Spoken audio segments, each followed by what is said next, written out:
Hi, my name is Alex, and today we're going to talk about emotional healing. This is a very important part of spiritual health. Emotional healing is a very popular topic in hypnosis, and you only have to look at the condition of the world to understand that many of us, if not most of us, are suffering from some sort of emotional pain. The most common emotional pain that I encounter as a hypnotist is sexual trauma, sexual abuse. That comes up more often than any other type of emotional pain. Now, I've experienced personally every type of emotional pain except sexual abuse. So I can only imagine what that would be like for a victim of sexual abuse. I have made myself an expert in that subject by reading and studying a lot and helping many clients who have went through that horrible event. Emotional healing also covers extreme phobias, okay? Usually that is rooted in childhood and can be addressed through emotional healing. Chronic anxiety is a type of emotional pain, but it's covered in a different way in its own session. So that phenomenon of chronic anxiety, high anxiety, will deal with traditional hypnosis. But emotional healing covers a breakup, when a lover breaks up with someone. That broken heart, they feel that, oh, that hurts. And that can last for a long time. Sometimes it lasts for years, okay? That is emotional pain. If you love someone deeply and they pass away, oh, that pain. Oh my God, that pain, right? Okay? If it hasn't happened to you, but that's part of life. It's going to happen to all of us. Either we're going to cause it or it's good. And if no one loves you and you don't love anyone, you didn't really live a good life, okay? That's just my opinion. And you know, so go out and practice love and love as many people as you can. But the flip side of loving a lot of people is eventually you're going to say goodbye. And it's going to hurt, okay? And so most people are not equipped to deal with this extreme pain in a healthy way. What usually happens is it's kind of like a cyst or like a pimple. It's a pain that the body doesn't know how to deal with, so it just covers it up and it just stays there. And many years later, this person will still be feeling this pain. It never heals because it hasn't been dealt with correctly in a healthy manner. Closure. You've heard that word. I want to go through this because I need closure. What they need is a healthy way to let go of that emotional pain. I went through the death of my mother, and it messed me up. I mean, I started drinking really heavy, and I used hypnosis and meditation and yoga and these spiritual principles to recover and to basically dedicate my life to her memory, to honoring her memory, to making myself a better person, to honor that woman, my mother, who is, she's everything to me. And she's been gone for 12 years, and I haven't drank anything in all that time. I don't drink at all. So I honor her memory by living a better life. And this is one of the principles I share with clients who need to heal in the same way. Because this pain, if not dealt with correctly, is catastrophic. I don't want to mention the obvious that many people who commit suicide are struggling with emotional pain. But I want to mention some side effects of emotional pain, which could be, like in my experience, I drank to drown the pain. Well, many people drink too much, and many people turn to drugs. And so emotional pain can destroy families, relationships, careers. It blocks the mind from making intelligent decisions, and it distracts constantly, this emotional pain, so that you cannot be truly happy. And so for these reasons, we have to deal with this emotional pain correctly. And so I'm going to go in depth here. The method I use to handle emotional pain. Okay, first of all, if you haven't watched my video, part 1 of spiritual hypnosis inductions, I encourage you to do that. I'm not going to go into detail in the induction part because it's covered in that video. But basically the induction for this is the 30 rounds of rapid breathing to stimulate the bloodstream full of oxygen and stimulate the mind and clear out all distracting thoughts. The breath hold, the release, then the eye lock, okay? And then the countdown fractionation to get them to go deeper into hypnosis.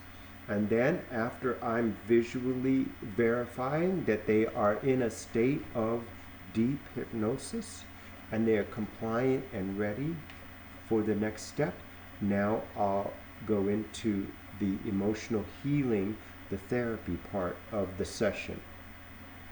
And it looks something like this, okay? I am not going to assume that I know the cause of their pain. They have to tell me. And because we did that rapid breathing, okay, their barriers are down. And so what you'll be surprised is someone will call you and say, I have pain from a broken heart, and then you do this, and then you say, tell me about your pain. And then they say, oh, child abuse when I was young, or oh, I never got over this past lover from long ago, or the loss of my brother, or even the loss of their dog. We can't assume that we know where this is going to go. Let their subconscious mind show them why they're sitting there today in a hypnosis session. Because the mind is, there's many parts of the mind, and some parts hide things from the other parts. And sometimes you're not ready to deal with something until I say, what are you ready to deal with today? Okay? So don't assume you know where this is going to go. So here's the steps towards the therapy work for emotional healing. Okay? I say this. I say, I want you to take me back to the event that caused you pain. Go back to that day. Go back to that time. And when you're ready, tell me everything. The more honest you are, the more healing we can do. I have heard everything under the sun, and I will not judge you. I am here to help you. Relax your mind. Take me back to that painful time. And when you're ready, start at the beginning. Tell me what happened. Okay, so what I've done is I've invited them to share with me pain from the past. We have to relive it, and we have to be willing to look at it. Many times, a victim of sexual abuse does not want to recall that stuff, but it has to be recalled in therapy. It has to be, in order for healing to occur.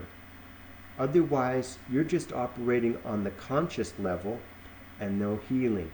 Subconscious has roots going all the way down into your brain stem, okay? So your soul is down there, okay? Here's consciousness at the surface of the water, and way a mile down below is where healing needs to happen, okay? So we are creating a place of safety and trust. I'm saying, I've heard everything. Nothing you tell me is a secret, because I've heard it so many times, okay? And that's basically the truth. I don't hear things anymore that I'd be, what happened? What did you do? Or what did they do? What? I understand human nature, and so I'm not going to be, whoa, okay? And you shouldn't do that either. If you hear something shocking, don't go. I mean, you're going to empathize, okay? You're going to share your feelings, but don't share feelings of revulsion or of, oh my God, you did that? Don't react like that. React with compassion, okay? Don't forget to react with deep compassion and empathy, but never judgment or criticism. Okay? Okay. So I've created this safe environment and this place where, and I invite them to tell me what happened.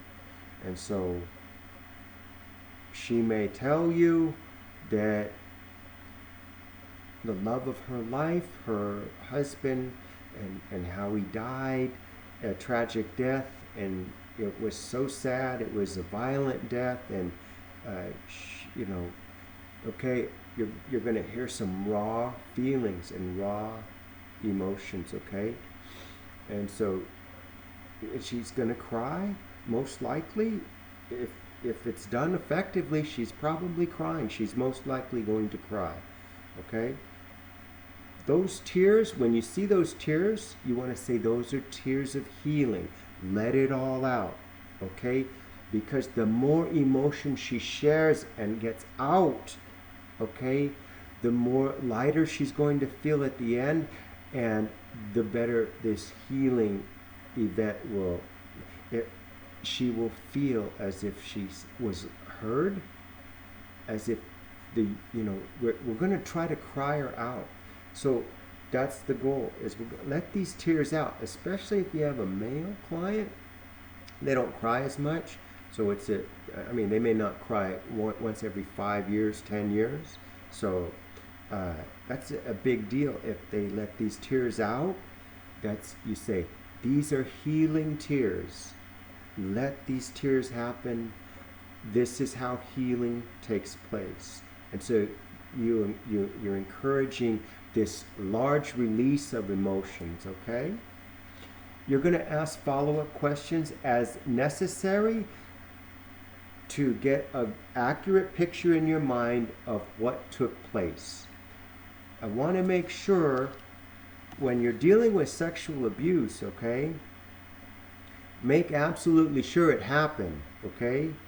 Because a child has a powerful imagination, and it's happened more than once where a client accuses father of molesting her, but yet it was a one-time incident, okay? And the circumstances were very sketchy, and then every other person in the family denies that anything happened.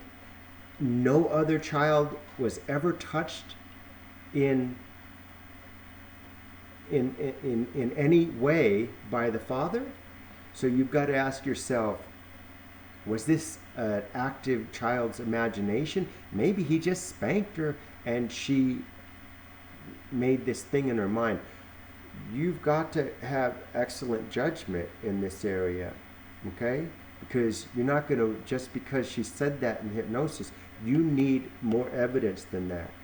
And my feeling is this: sexual abuse, okay, a perpetrator of sexual abuse is a lot like a drug addict. He usually, it's a lifelong pattern, okay? So we want to make sure that this person who's doing sexual is not currently hurting anyone else, because we can't fix the past, but damn it, we can fix the present. And if this person who has a history of child sex is still, touching children, we want to make sure that's not happening. So make sure that this is not an ongoing abuse, that, that they're no longer in the lives of other children and hurting them too, okay? Okay, so the client has cried and shared these powerful emotions, and now you're going to empathize. You're going to do this. You can say, it hurts my heart to hear you say these things. And you can't just say that. You have to feel the pain. You gotta go, this is so, I can understand why you carried this pain for so long. This is more than any child should ever have to go through. And now you're going to say what's obvious, okay? The abuser was a monster. He was a sick man. He was selfish, and you did nothing wrong. You did nothing wrong. This is practicing empathy with the victim, okay? You are showing your own humanity at this point, and that's where trust forms, okay? She shared with you her soul and this pain, and you're saying, that is horrible.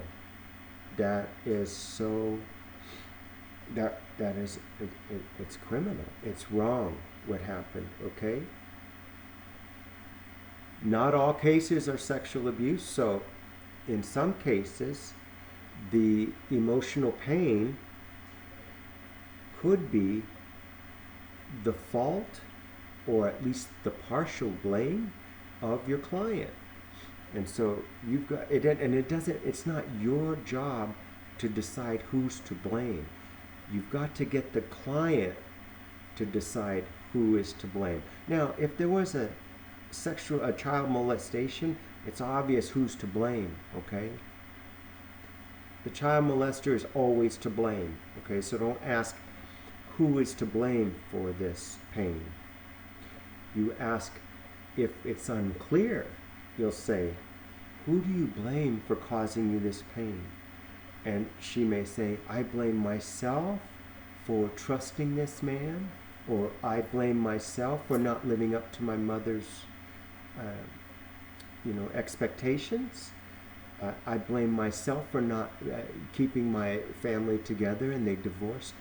A lot of clients internalize the pain as blame.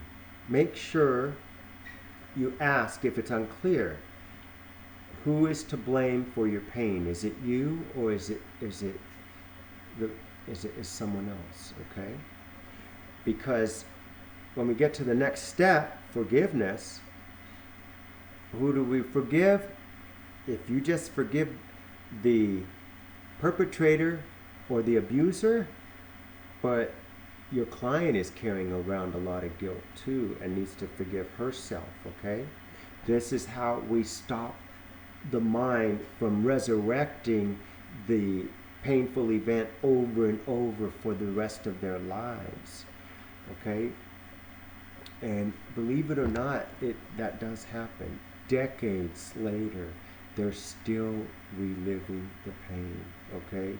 So I can think off the top of my head a client who had an abortion, and 30 years later she's still celebrating the birthday of the terminated child, and it tortures her so if this is not done correctly, they'll carry the pain for the rest of their lives, because injuries don't magically heal. There has to be a process of healing, especially emotional pain like this. So what we've done, okay, is we're at the empathy part, okay? They've shared their horrible pain, and even if it doesn't sound insanely painful for you, it's not, you're not going through it. It could be something relatively small that they blame themselves for, but if they're sitting in your therapy couch, then it's important to it's powerful to them. It's powerful. So we've empathized. What happened to you is wrong. That man was cruel. He was selfish, and this should never happen to a child. Okay? So we ask, who is to blame for hurting you? Is it you? Is it someone else? Or is it both? Okay? Now I say this. Imagine you are holding a cell phone. You call your abuser, and he answers and says hello. I want you to tell him all the ways he hurt you back then. Begin when you're ready. This is an important part of closure. You often don't get a chance to tell your abuser how they hurt you.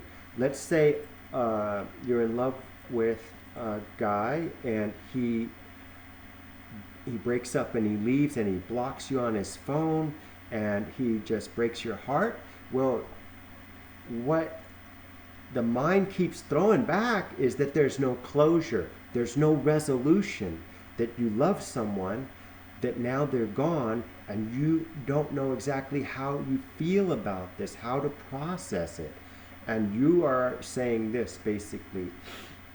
You're saying, this is closure, saying, this is how you hurt me. And so you give your client the opportunity to say, Joe, I loved you and I gave you the best years of my life, and you vanish and you go chase some younger bimbo, and you caused pain to me, to our children, and you left me in a world of financial problems, and you've made me not want to love anyone else, and I've so many crying nights and lonely. You're going to hear all of that, okay? And let her get it out of her system. This is how we heal.